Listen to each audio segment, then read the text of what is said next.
Hey everybody, how's it going? Hope you're having a lovely day. Welcome to today's episode of How You're Getting Unfucked. I'm your host, Louis Rossman, and today Fulu Foundation would like to announce the latest bounty winner, Adrian, who came up with an amazing home assistant integration for Futurehome smart home devices. Futurehome is a company that makes smart home products like thermostats, water boilers, etc., and they connect to the internet. Because they connect to the internet, they allow the CEO to do something like bankrupt the old company, start a new company, send out a firmware update and software update to the devices that disables functionality that you had before, unless you pay $117 a year. I find this to be ransomware. If you have a product and something gets sent to it over the internet that stops it from working unless you pay them, that's ransomware.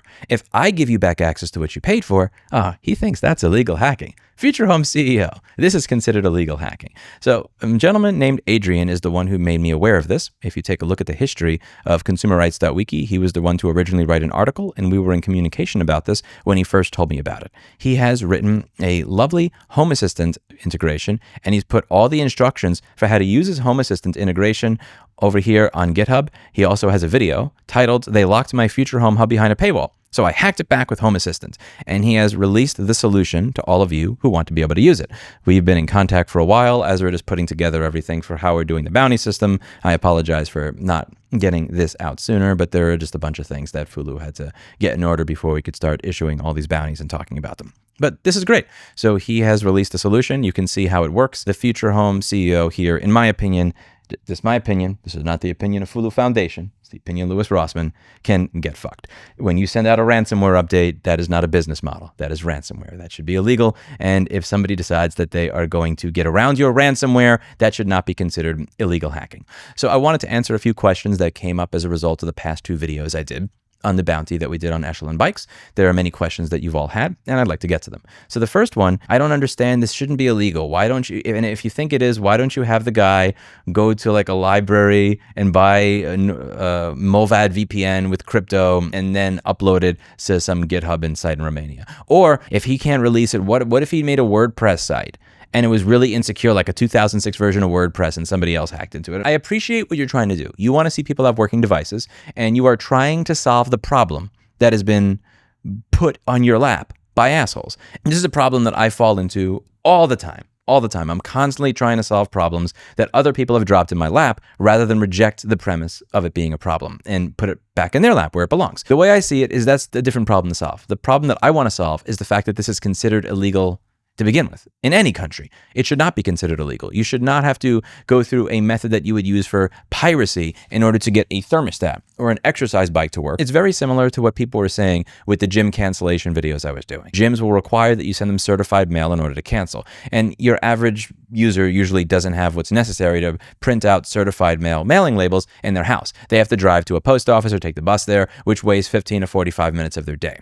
Gyms know that, which is why they will allow you to sign up online, but say that to cancel, you need to use certified mail. Now, there's somebody who was watching my video who, again, has my type of brain to just want to solve other people's problems they've put in my lap, which is not the way I want to go.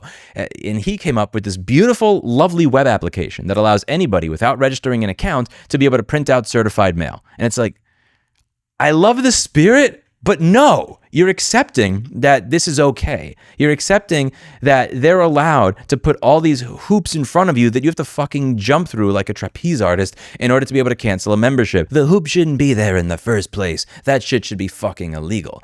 I don't want to solve the problem of how to make it easier to print certified mail because I'm accepting the premise that you can put all these hoops in front. And if we make it easy to print certified mail, you're just going to come up with a different hoop. I want to get rid of the legal loophole that allows you to have these hoops in place to begin with. You should not be able to do that. However easy it is to sign up, it should be that easy to cancel. Boom. And if you want to require people use certified mail to cancel, you should require they use certified mail to sign up. I want to solve the underlying problem. None of this should be illegal. I'm not even saying get rid of the entire DMCA because there are many provisions in there that are useful.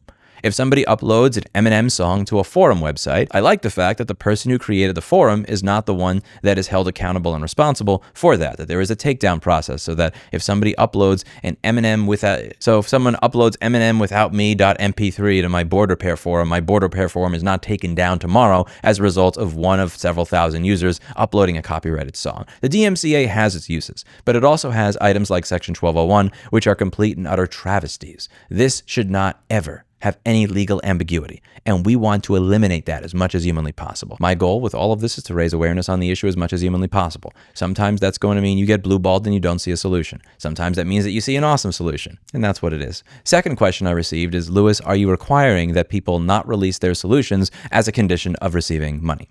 Absolutely not. What we're doing is Fulu Foundation is telling people this is something, here's the law. Here's what Harvard Law School's Cyber Law Clinic thinks of this law.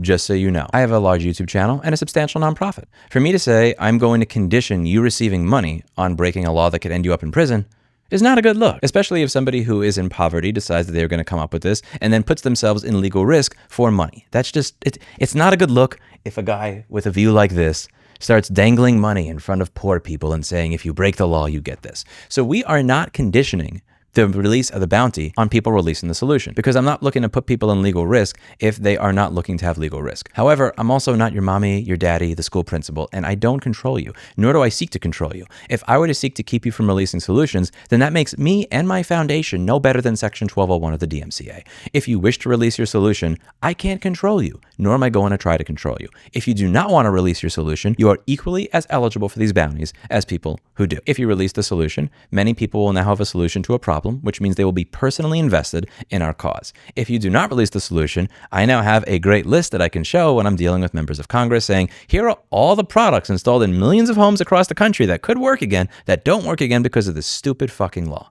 And the way I see it, it is a win-win for moving things forward. In October, we're going to be doing more of these. Many people have said that they would like to chip in on the bounty, so we're building a platform that would allow you to do so. So if we say, here, $10,000 to whoever comes up to a solution to this, you will all be able to chip in if you want to. So we would be $10,000 plus whatever was raised from the public.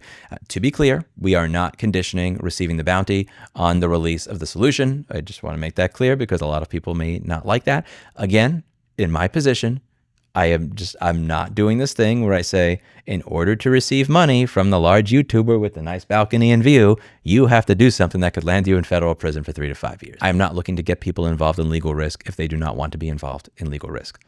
I have a very different risk tolerance from other people. When Apple's law firm asked me to take down the videos that I did that had schematics in them, I told them very politely, sapangul. I have a different risk profile than people with like lives and families and all that. So that's it for today. And as always, I hope you learned something. And I really hope that people are able to take a look at this and make use of what he put together, because he did put a lot of work and effort into it. And I also want to thank Adrian for making me aware of this to begin with.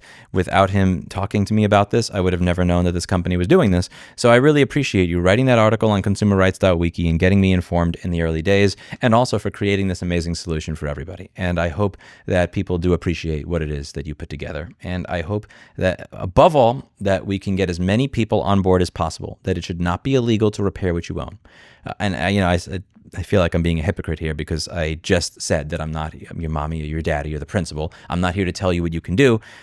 All I would consider, just consider, I'm not telling you to do it, I hacked it back with Home Assistant. The CEO wants this to be considered illegal hacking. Just a consideration. I want to call this a repair. That's what it is. You didn't hack anything. He hacked you. He hacked into your home, into your devices that you bought and paid for, and disabled functionality unless you pay them. That's hacking. What he did should be illegal hacking. What you did should be legal repair. I'm going to utilize the vocabulary that I believe makes sense based on what all of you did. Thank you to everybody who is involved in this, and thank you for raising awareness on the issue that we don't own, we bought and paid for. I'm going to do my best working with this foundation and its members to try and get ownership back, and I hope that you'll follow along for the ride. That's it for today, and as always, I hope you learned something. I'll see you in the next video. Bye now. We also have the duty not to infringe the IP rights in the process. It is in fact the manufacturers who have the relevant rights, not consumers.